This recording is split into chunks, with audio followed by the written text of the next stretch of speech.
A long time ago, I didn't have any experience working on stuff like this. It was my dad's responsibility to use and fix it, especially when I was a kid. But when I got older and had my own place, it was now my job and responsibility, and boy, was I not prepared at all. Hopefully, after watching this, you'll have a better appreciation for the kind of effort it takes to maintain something like this. In today's video, we look at this older Echo trimmer, which was unfortunately not taken care of like it should have been, and now it's proving to be quite the chore to get working again. I'll also talk about why cleaning your machine can increase the chances of a good repair. Now, this is only the cleaning video, so if this isn't what you're looking for, I would recommend watching the repair portion of this video. There should be a link to that video on the screen, and I'd like to thank you for taking a look at this video. Now, I've gotten some great comments about just making the cleaning videos much easier by just using a pressure washer. However, I like to be considerate to my neighbors as I don't wish to make any waves, if you catch my drift.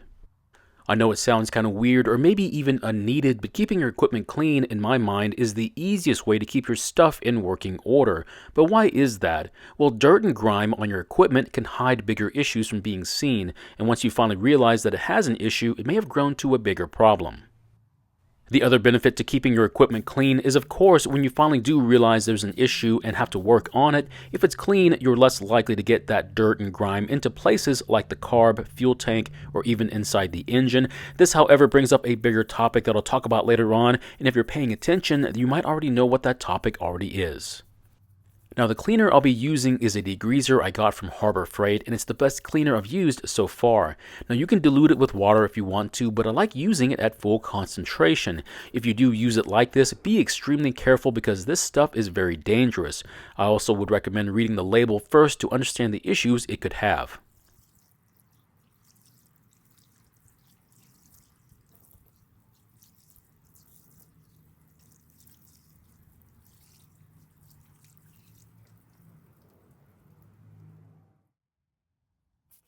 Now, for some reason, I can't recall why, I'm not going to use my repurposed paint sprayer to do the rinsing on this trimmer. If I had to guess my reason, I would say I thought I wouldn't need to because of the overall size of what I'm cleaning. I mean, it's just an engine, a trimmer head, and a shaft. How much water could I need? Well, it turns out I need a lot of water.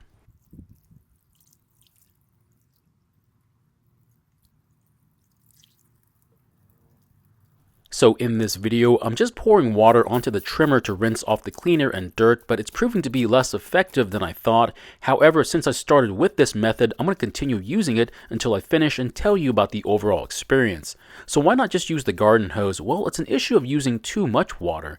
That water will then get on the ground I'm working on and saturating it to a point where it's just too muddy to work on.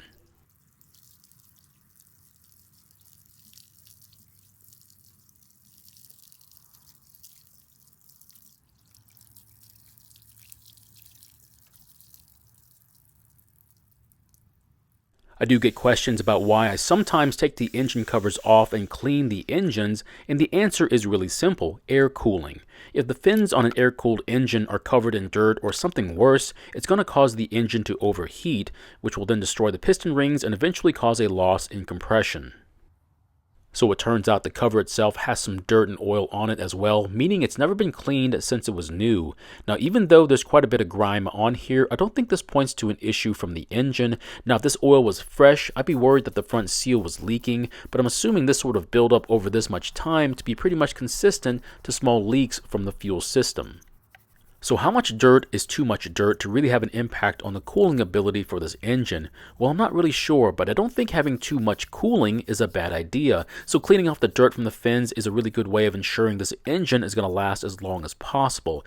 Now, I have gotten some messages from viewers who have said they have done no engine cleaning for over a decade and their machines are still running strong. So is this really necessary? Well, that's really up for you to decide.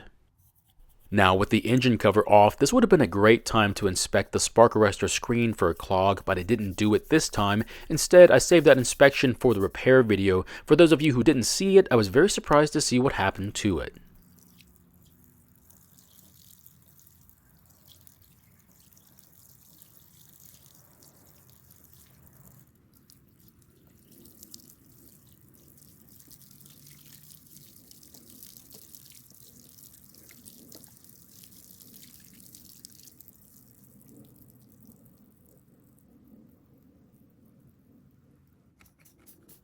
So at this point, I've had to fill my container I've been using to rinse this trimmer off several times now, and unfortunately, that means I've probably used about 3 gallons of water so far. Now that sounds like a lot of water, but if I was using my sprayer, I probably would have only used about a gallon of water due to the extra pressure and low volume of the pump. At this point, I'm beginning to regret my choice to not use it. Now the garden hose might have been a bit better than simply pouring water on it, but I find that it's a bit harder to spray accurately, especially around the engine where I have to be a bit more careful so I don't get water into the engine. Now the sprayer nozzles I have aren't really meant for this kind of work. The ones I have are meant to deliver a lot of water, which is why I only use them for larger items like lawnmowers. As you can see, I was cleaning the front handlebar, the trimmer head, and the shaft, so why bother cleaning them? They aren't going to affect the engine, especially the carb. Well, the best answer would be that I'm trying to be thorough. It would look really strange if the engine portion was clean and the rest of it was pretty dirty. Besides that, I do need to handle the trimmer line later on in the repair video because I need to make sure there's some load on the engine when I tune the carb. So the topic I mentioned earlier has to do with keeping your equipment clean so you know when there's a problem so you can do something about it. But what if you don't want to do anything about it? What if you're the type of person to use and abuse your equipment until the day it doesn't start or even breaks on you while it's running? Unfortunately, our society has gotten used to buying what it needs and then throwing it away and then buying a new one to replace it. So for some folks, they're not going to clean it because they're never going to fix it, which is a real shame.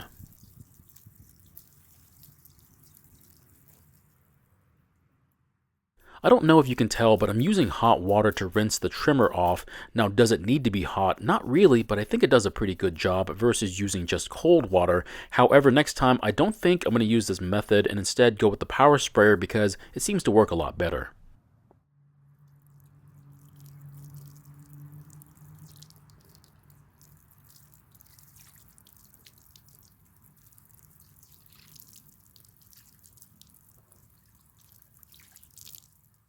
The last and final item I'm going to be cleaning is the engine cover, and then we'll be done. Now, all this cleaning seems unneeded, and to be honest, it pretty much is. If you're careful enough, you could work on the carb and fuel system and not get any dirt where it shouldn't be, but you have to be extremely careful, which is very possible. However, if you aren't careful, the results could be very disastrous, which means you'll have wasted all your time working on it.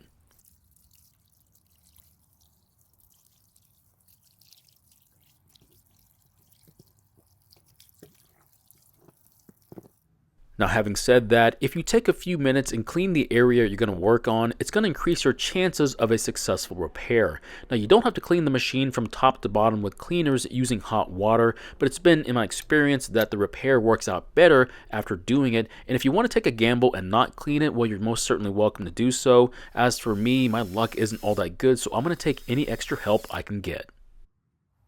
Of course, if you hadn't figured it out, the main reason I clean the equipment I work on is to make the video look as good as it can on your screen, and I feel that it makes for better watching. So the bigger question is, would I clean the stuff I work on if I wasn't filming it? And the answer is yes. For me, the other reason is for ensuring that the stuff I fix is going to sell when I post them on the marketplace, or if it's like this one, when I give it back to my coworker, they'll be happy to see a working and also very clean machine. So in the end, this vintage Echo trimmer is now ready to be fixed, and if you've already seen the repair video, you'll know how it went, but for those of you who haven't seen it, I'd invite you to watch it and see all the issues I had to fix to get it working again. Thank you for watching. I really do appreciate your time here. Please feel free to ask me any questions about this project or your own projects, and I hope to see you in the next video.